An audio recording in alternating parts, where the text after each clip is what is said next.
तो चलिए फिर वही हो जाने दीजिए, प्रोटेस्ट बाद में होगा, पहले कुश्ती ही कर ली जाए। कर दीजिए घोषणा कि 10 उधर से 10 आपकी तरफ से, चलिए प्रोटेस्ट बाद में होगा, पहले कुश्ती ही कर ली जाए। तो फिर थाना और पुलिस क्यों बना है? और आह निकल गई, और अगर तुम सही हो और जिसके कारण तुम्हारे मुंह से उप और आह निकली है उसकी धज्जियां उड़ा दे, एक दोस्त ऐसा जरूर बनाना। गर्दन में झारखंड मुक्ति मोर्चा का पट्टा और पुलिस की मौजूदगी में जो छात्रों को पीटा गया, बड़ा अफसोसजनक है। अगर कार्रवाई करती है तो ठीक है, नहीं तो मैं तमाम भाइयों से कहूंगा, पहचानते हैं 40, 50, 60 साल उनकी उम्र है यार, तुम 25, 30 साल के हो। लाठी चार्ज करने का अधिकार केवल पुलिस प्रशासन को नहीं बल्कि झारखंड मुक्ति मोर्चा के कार्यकर्ताओं को भी है। झारखंड राज्य के विभिन्न जिलों में छात्रों के द्वारा मुख्यमंत्री जी के पुतला दहन कार्यक्रम में जिस प्रकार बर्बरता से लाठीचार्ज किया गया वह निंदनीय है। और सबसे आश्चर्यजनक बात कि उन्होंने किस कॉन्फिडेंस के साथ प्रेस कॉन्फ्रेंस किया। उनकी बॉडी लैंग्वेज, उनकी शारीरिक तरीके ये बता रहे हैं कि वो लोकतंत्र में नहीं राजतंत्र में है। जिनके हाथ में लाठी है, जिनकी भुजाओं में बल है, वो कुछ भी करेंगे, कुछ भी करेंगे। अरे ठीक है, कभी कभी इस प्रकार की परिस्थितियां होती हैं, उनको माफी मांगने के बजाय या फिर ऐसे लोगों को पर पार्टी स्तरीय कार्रवाई करने के बजाय वो प्रेस कॉन्फ्रेंस कर रहे, कह रहे फिर पीटेंगे, फिर पीटेंगे। यानी वो आभास करा रहे हैं कि अब आप लोकतांत्रिक व्यवस्था में नहीं रहे, आप राजतांत्रिक व्यवस्था में आ गए हैं। राजा के खिलाफ बात करिएगा तो राजा के चाहने वाले या फिर राजा के समर्थक या राजा के टुकड़ों पर पलने वाले आपको बेरहमी से मारेंगे। खासकर गिरिडीह की जो तस्वीर आई, उस तस्वीर से तो देखकर ऐसा ही लगता है कि जिनकी भुजाओं में बल है, जिनकी बाजुओं में ताकत है, वह लोकतांत्रिक मूल्यों पर शायद विश्वास नहीं करते। और साथ ही साथ भुजाओं के बल को, बाजुओं के बल को अगर संविधान में संवैधानिक पदों पर बैठे लोगों का संरक्षण मिल जाए तो फिर क्या कहने। आप सबों ने देखा, और मैं मुख्यमंत्री महोदय से एक मुख्यमंत्री होने के नाते आज नहीं, झारखंड मुक्ति मोर्चा जो राज्य की सबसे बड़ी पार्टी है, उस पार्टी का केंद्रीय अध्यक्ष होने के नाते श्री हेमंत सोरेन जी पार्टी के केंद्रीय अध्यक्ष हैं, और पार्टी के केंद्रीय अध्यक्ष होने के नाते मैं उनसे मांग करता हूं कि अगर आपकी पार्टी लोकतांत्रिक मूल्यों पर, लोकतांत्रिक मूल्यों के बुनियाद पर तैयार हुई पार्टी है, यदि आपकी पार्टी का जो संविधान है वो लोकतांत्रिक मूल्यों पर आधारित है, तो जिन लोगों ने लाठीचार्ज ओपन किया है और बड़े गर्व के साथ धमकियां भी दे रहे हैं, कोई विनोद जी हैं रामगढ़ में, धनबाद में कुछ लोग चाय पीने चले आ गए कि मारपीट करेंगे अगर कोई प्रोटेस्ट करेगा तो, और गिरिडीह में तो सब आपने देखा। तो आप पार्टी के केंद्र अध्यक्ष होने के नाते मैं मुख्यमंत्री श्री हेमंत सोरेन जी से आग्रह करूंगा कि वो ऐसे लोगों पर कार्रवाई करने के लिए आप जिला कमेटी को निर्देशित करें। अगर वो केंद्र के पदाधिकारी हैं तो आप स्वयं या फिर पार्टी के महासचिव द्वारा उनको कारण बताओ नोटिस या फिर निष्कासन करें, और नहीं तो याद रखिएगा जो मारने वाले लोग थे वो 40, 45, 50 साल के थे, अधेड़ लोग थे, आधी उम्र के लोग थे, और मार खाने वाले 25, 30 साल के नौजवान थे। बस दिक्कत यह थी कि झारखंड मुक्ति मोर्चा की सरकार है और वो झारखंड मुक्ति मोर्चा पार्टी के कार्यकर्ता थे, इसलिए पुलिस के सामने बहुत ही शर्मसार करने वाली तस्वीर। कम से कम पुलिस को अगर लाठी भांजनी थी तो जिनके गर्दन पर झारखंड मुक्ति मोर्चा का पट्टा था उन पर उस दिन भांजनी चाहिए थी, क्योंकि वो लाठी लेकर छात्रों को पीट रहे थे। लेकिन पुलिस की मौजूदगी में उनको यह अधिकार मिला कि आप लाठीचार्ज करिए। पुलिस की मौजूदगी में उनको यह अधिकार कैसे मिला कि वो छात्रों के साथ बर्बरता पूर्वक लाठीचार्ज करेंगे। इसलिए मुख्यमंत्री जी अब कार्रवाई करिए, और नहीं तो मैं तमाम छात्रों से एक बात जरूर कहूंगा कि जो मारने वाले थे ना मेरे भाई, मेरे जितने भी भाई, कुछ बहनों ने भी कुछ लाठियां खाई हैं, उनको भी लाठियां भांजी गई हैं, तो मैं स्पष्ट उन भाइयों से बहनों से कहूंगा कि जो लाठी चार्ज करने वाले थे वो 40, 45, 50, 55 साल के थे, आप 25, 30 साल के हैं। उन चेहरों को याद रख लीजिएगा। कभी कभी लगता है ये निश्चित ही ये गांधी का देश है, ये बुद्ध का देश है, लेकिन कभी कभी उधम सिंह के रास्ते को अपनाना पड़ता है, क्योंकि उधम सिंह का भी तो देश है, जिन्होंने जनरल डायर को लंदन में घुस के मारा था। कभी कभी हमें लगता है कि नेल्सन मंडेला के वो विचार उच्च कोटि के हैं, और हम लोग उस विचार को हम लोग मानते हैं, आत्मसात भी करते हैं कि मेरे जीवन का उद्देश्य बदला लेना नहीं, बदलाव लाना है। ये विचार थे नेल्सन मंडेला के। लेकिन कभी कभी लगता है उधम सिंह बन के बदला भी लेना चाहिए।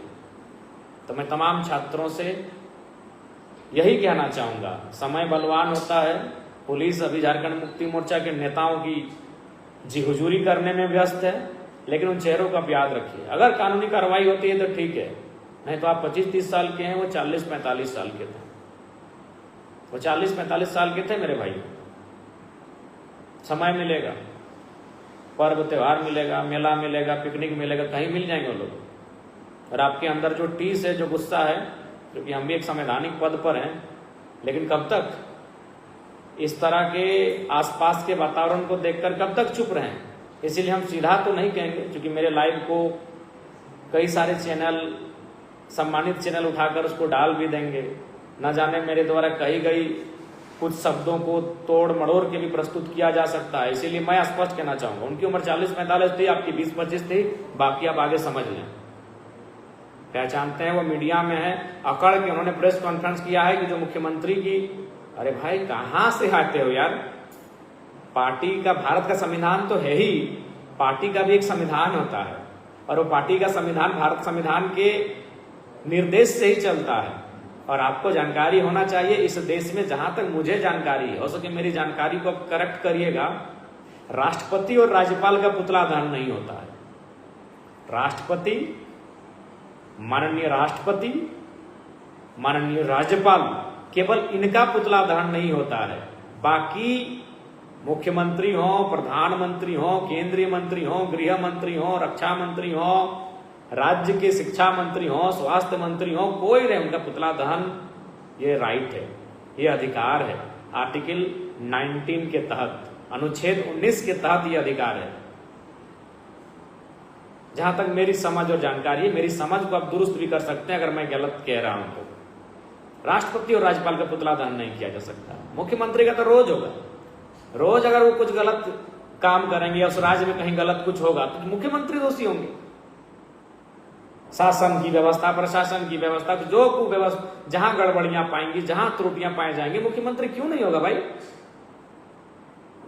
और ऐसे में अरे भाई, आप अगर मुख्यमंत्री श्री हेमंत सोरेन जी को कोई शारीरिक क्षति पहुंचाता तो चलिए आप उनको, वो आपको खर्चा पानी देते हैं, ठेका देते हैं, टेंडर देते हैं, 2 रुपया कमाते हैं यार। उनका सांकेतिक पुतला बना है। पुतला दहन का मतलब क्या होता है? प्रतीक के रूप में उस व्यक्ति का, पुआल का, घास का पुतला बनता है। उसमें माचिस मारने से आपको तकलीफ हुई तो जिन बच्चों का भविष्य बेचा गया उनको कितना तकलीफ हुआ होगा? यहां झारखंड मुक्ति मोर्चा के कार्यकर्ताओं को इस बात को समझना चाहिए। आपको इतनी तकलीफ हुई कि आपके एक पुआल का, एक घास का ढांचा बना था, जो हम लोग एक घास का, एक पुआल का एक ढांचा बना था, एक उसमें बस उसको मान लिया गया कि मुख्यमंत्री हेमंत सोरेन का सांकेतिक या प्रतीक के रूप में वो उनका पुतला है। उसमें आपको तकलीफ हुई। एक निर्जीव पुतला निर्जीव होता है, बस उसको हम किसी का नाम दे देते हैं, या किसी का एक निर्जीव पुतला जो घास का और पुआल का बना होता है, उसको आग लगाने से आपको इतनी तकलीफ हुई। तो जिन बच्चों के जिंदगी में आग लग गई हो, जिन्होंने 10 साल 15 साल तैयारी की हो, जिन्होंने अपना पाई जुगाड़ करके तैयारी की हो और उनके परीक्षा को बेच दिया गया हो 50 लाख 60 लाख में, उनको कितना तकलीफ हुआ होगा? ये मैं झारखंड मुक्ति मोर्चा के उन कार्यकर्ताओं और नेताओं से कहना चाहूंगा जो बड़े अभिमान के साथ प्रेस कॉन्फ्रेंस कैसे किए। अरे अगर आपने मार भी दिया, आपने मारपीट कर भी दिया तो आपको भागना चाहिए था, क्योंकि लोकतांत्रिक देश है। आपको भागना चाहिए था, आपको मुंह छुपाना चाहिए था कि आपने असंवैधानिक काम किया है। हाँ, अपशब्द, गाली, कुछ ऐसे शब्द कहना निसंदेह गलत हैं। आप जिला अध्यक्ष, झारखंड मुक्ति मोर्चा का जिला अध्यक्ष, अपने लेटर पैड में थाना प्रभारी को लिख के देता कि फलाना नाम का व्यक्ति हमारे मुख्यमंत्री के खिलाफ अपशब्दों का प्रयोग किया है, इस पर कार्रवाई करें। संलग्न में उसका व्हाट्सएप आईडी, संलग्न में उसका इंस्टा आईडी, संलग्न में वह वीडियो फुटेज, उस वीडियो फुटेज, उसका लिंक, ये हो सकता है। निसंदेह कुछ शब्द ऐसे हैं जो अमर्यादित हैं, असंवैधानिक हैं, अव्यवहारिक हैं, अनैतिक हैं, उन पर निश्चित कार्रवाई होती है। लेकिन कब होती है?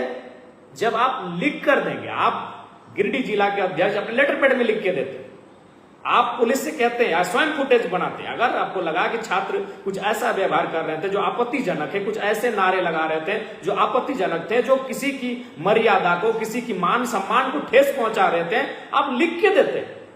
आप अपने लेटर पैड में लिख के देते। आपकी सरकार है, 5 मिनट में कार्रवाई होती, तो फिर थाना और पुलिस क्यों बना है? तो चलिए फिर वही हो जाने दीजिए, कर दीजिए घोषणा कि 10 उधर से 10 आपकी तरफ से। चलिए पहले नीति और प्रोटेस्ट बाद में होगा, पहले कुश्ती ही कर ली जाए। बहुत ही दुर्भाग्यपूर्ण है। आपको याद होगा, मैं आपको एक जानकारी देना चाहता हूं, जब आदरणीय दिसम गुरु जी का निधन हुआ था, उस समय प्रधानमंत्री नरेंद्र मोदी जी आए थे दिल्ली अस्पताल में उनको पुष्पांजलि अर्पित करने के लिए। उस समय मुख्यमंत्री हेमंत सोरेन जी, प्रधानमंत्री नरेंद्र मोदी जी और साथ में मुख्यमंत्री जी की अर्धांगिनी जो गंडकी विधायक है, उनकी तीनों की तस्वीर थी। उस तस्वीर को किसी ने एआई से एडिट करके उनको डांसिंग मूड में बदल दिया था। यही हमारे तोपचांची थाना में एफआईआर किया गया झारखंड मुक्ति मोर्चा के एक नेता के द्वारा, और उस नौजवान को जेल में डाल दिया गया। बस उसने एआई से एडिट कर दिया था उस तस्वीर को, जिसमें प्रधानमंत्री जी दिसम गुरु को श्रद्धांजलि देकर हेमंत सोरेन जी और कल्पना सोरेन जी के बगल में खड़े थे। उन 3 लोगों की तस्वीर थी। उन 3 लोगों की तस्वीर को एक लड़के ने, तोपचांची प्रखंड के एक लड़के ने एडिट करके उसको डांसिंग, आपत्तिजनक नहीं था, केवल उनको डांस करवा दिया था। हेमंत सोरेन जी को, प्रधानमंत्री नरेंद्र मोदी जी को और हेमंत सोरेन जी की अर्धांगिनी को केवल डांस करवा दिया था। झारखंड मुक्ति मोर्चा के एक नेता ने एफआईआर किया तोपचांची थाना में और उस लड़के को जेल भर दिया गया। चलिए इसका हम लोग विरोध नहीं करेंगे भाई। चलिए, प्रधानमंत्री के साथ उसने आपत्तिजनक एडिटिंग किया था, मुख्यमंत्री के साथ आपत्तिजनक एडिटिंग किया था, उनकी अर्धांगिनी के साथ आपत्तिजनक एडिटिंग किया था, लेकिन कार्रवाई हुई, थाना में गए। तो ठीक उसी प्रकार कल आपने लाठियां भांजी कैसे? जब सरकार आपकी है, आप लिख के दीजिए अपने लेटर पैड में, आप वो तमाम सोर्स कलेक्ट करके दीजिए कि इन सोर्स के आधार पर हमें यह लग रहा है कि यह मुख्यमंत्री की अवहेलना है, अवमानना है। इसलिए अब मैं स्पष्ट कहना चाहूंगा छात्रों को, वीडियो में साफ साफ है, अगर कानूनी कार्रवाई होती ठीक है, तो हम भी संवैधानिक पद पर है, ज्यादा तो इशारा करेंगे नहीं, समझिएगा। और एक बात कहेंगे मैं अपने भाइयों से कि जिंदगी में 4 दोस्त ऐसे जरूर बनाना।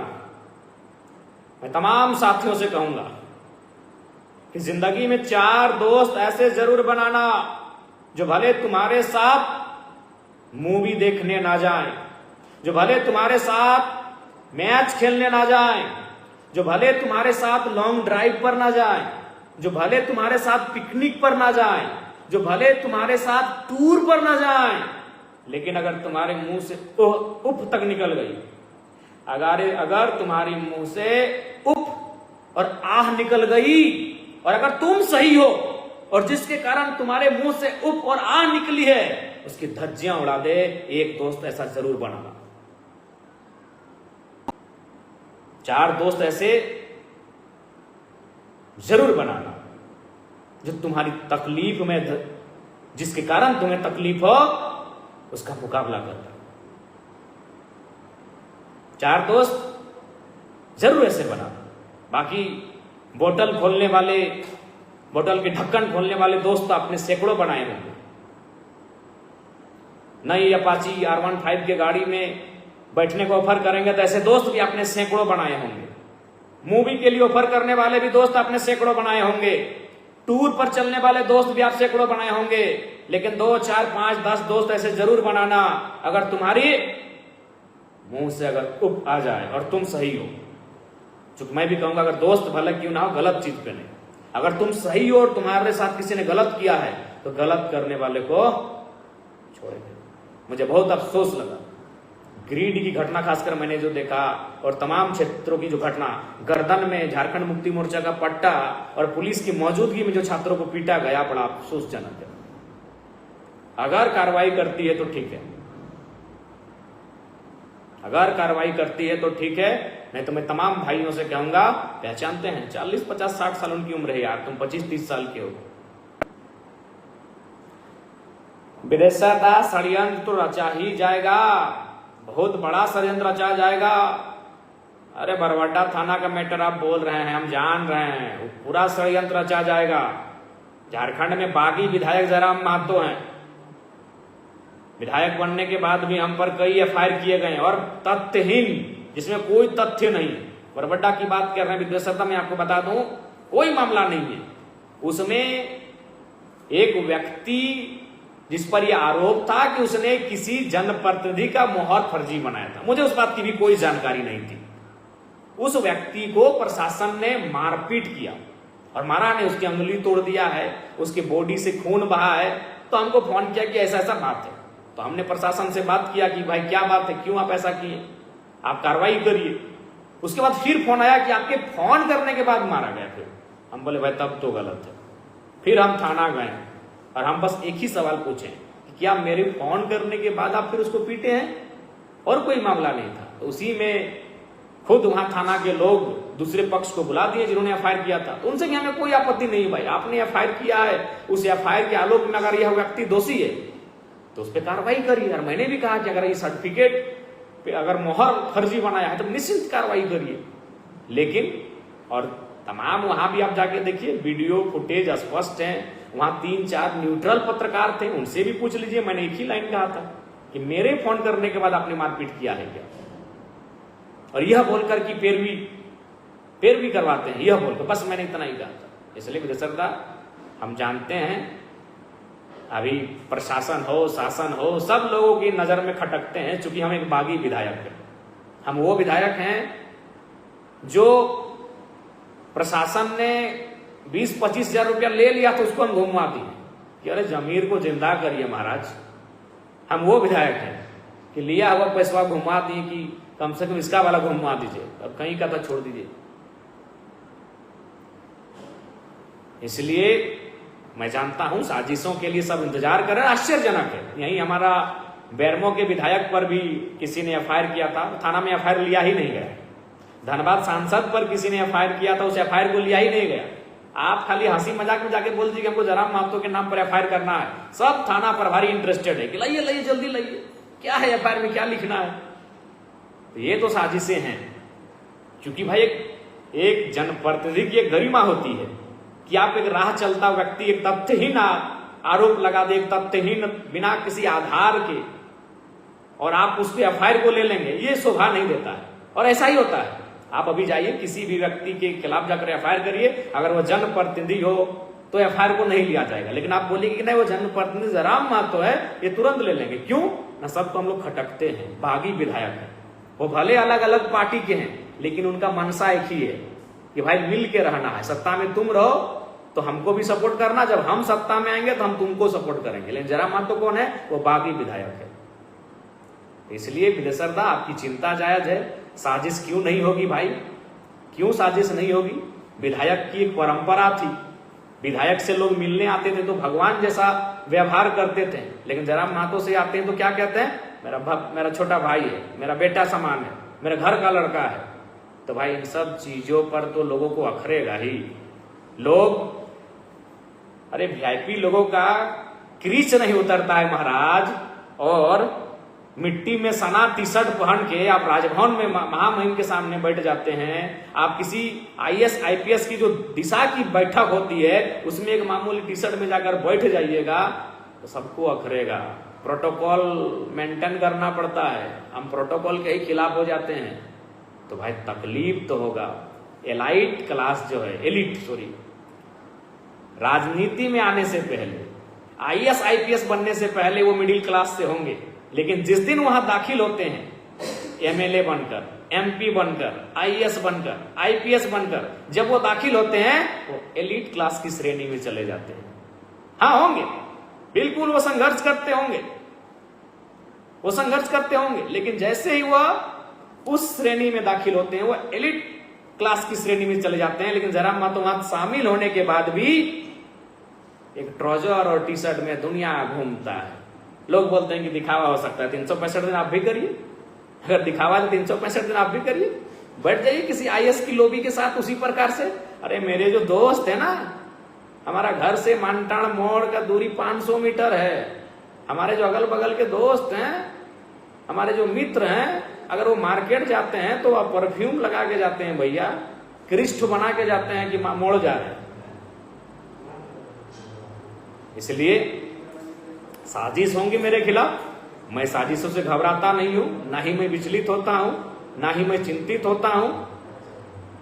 हाँ, कुछ घटनाक्रम, कुछ कृत्य मैं भी ऐसा करता हूं जिसका मुझे अफसोस होता है कि एक एज ए ह्यूमन बीइंग ये काम मैंने ठीक नहीं किया। मैं बिल्कुल, अगर मैं कुछ ऐसा कृत्य करता हूं, जैसे मैंने एक दिन एक नौजवान का मोबाइल पटक दिया था, मुझे उसका अफसोस आज तक है कि मुझे वो नहीं करना चाहिए था। लेकिन है तो एक मानव गुण है तो दोष भी है, और लाइव प्लेटफॉर्म पर मैं इस बात को स्वीकार करने की साहस रखता हूं कि मुझमें अगर गुण है तो मुझमें दोष भी है, मुझमें कुछ अवगुण भी है, और अगर वो अवगुण मुझसे हो जाए तो मैं स्वीकार करने की क्षमता रखता हूं।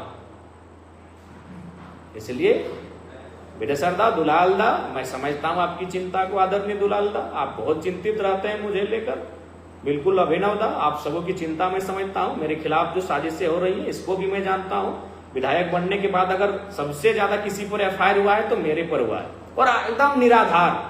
रांची में एक एफआईआर हुआ था, आपने सुना होगा, उसमें एफआईआर को पढ़िएगा, हमको तो हंसी लगा था कि केवल उसको हम फोन किए थे और हमारा नाम एफआईआर में डाल दिया गया।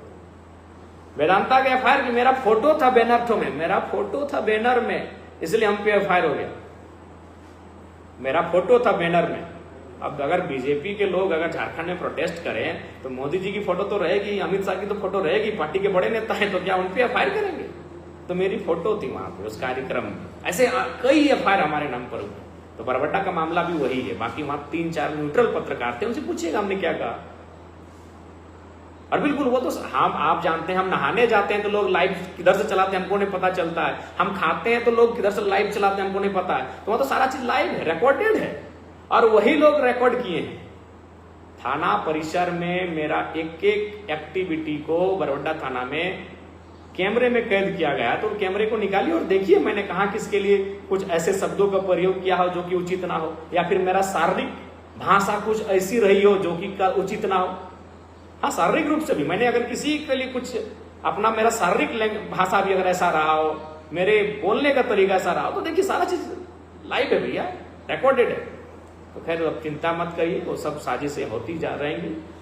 अभी फिलहाल स्पष्ट कहना चाहेंगे कि जो झारखंड मुक्ति मोर्चा के नेताओं के द्वारा जो लाठीचार्ज किया गया बिल्कुल निंदनीय है, और मुख्यमंत्री जी पार्टी के केंद्र अध्यक्ष होने के नाते आपसे आग्रह होगा कि आप उन पे कार्रवाई करिए, आप उन पे कार्रवाई करिए, और नहीं तो मैं छात्रों से स्पष्ट कहूंगा मेरे भाइयों, पहचान के रखिए।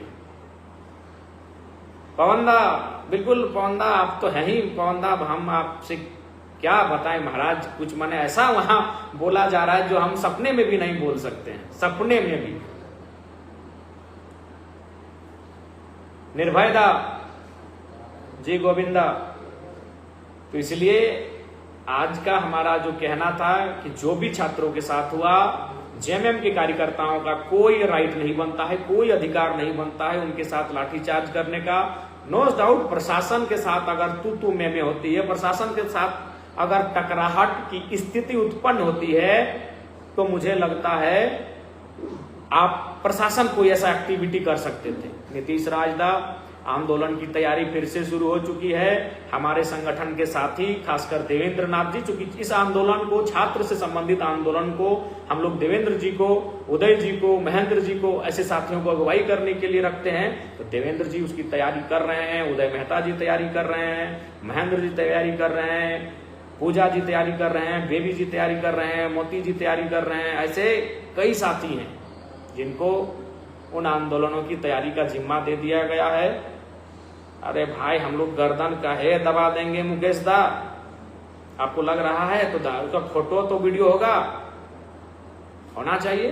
तो ऐसा नहीं यार, आपको याद होगा पिछले और एक बार लगा दिया था कि हम उसको यार, तो ये आरोप अब नॉर्मल हो चुका है। और जहां तक तैयारी की सवाल है, प्रेम नायक जी हैं, कुश महतो जी हैं, हमारे रांची के तमाम जो साथी हैं, गुना भगत जी हैं, पंचम एक्का जी हैं, बहुत संजय जी हैं, हमारी कोल्हान टीम है, सभी लोग आंदोलन की तैयारी में लगे हैं। 24 तारीख को नेमरा से पद यात्रा आरंभ होने वाला है और उस पद यात्रा के माध्यम से हम लोग गांव-गांव तक जाएंगे और लोगों को बताएंगे कि मुख्यमंत्री हेमंत सोरेन जी बहुत ही गलत कार्य कर रहे हैं और उनको कहेंगे कि आप अपने बच्चों को क्यों पढ़ाते हैं। यदि आप अपने बच्चों को इसलिए पढ़ाते हैं कि बड़ा होकर वो एक नौकरी करें तो उस उम्मीद को छोड़ दीजिए, क्योंकि आपको 60 लाख रुपए जमा करके रखना होगा, तभी इस राज्य में नौकरी हो पाएगा।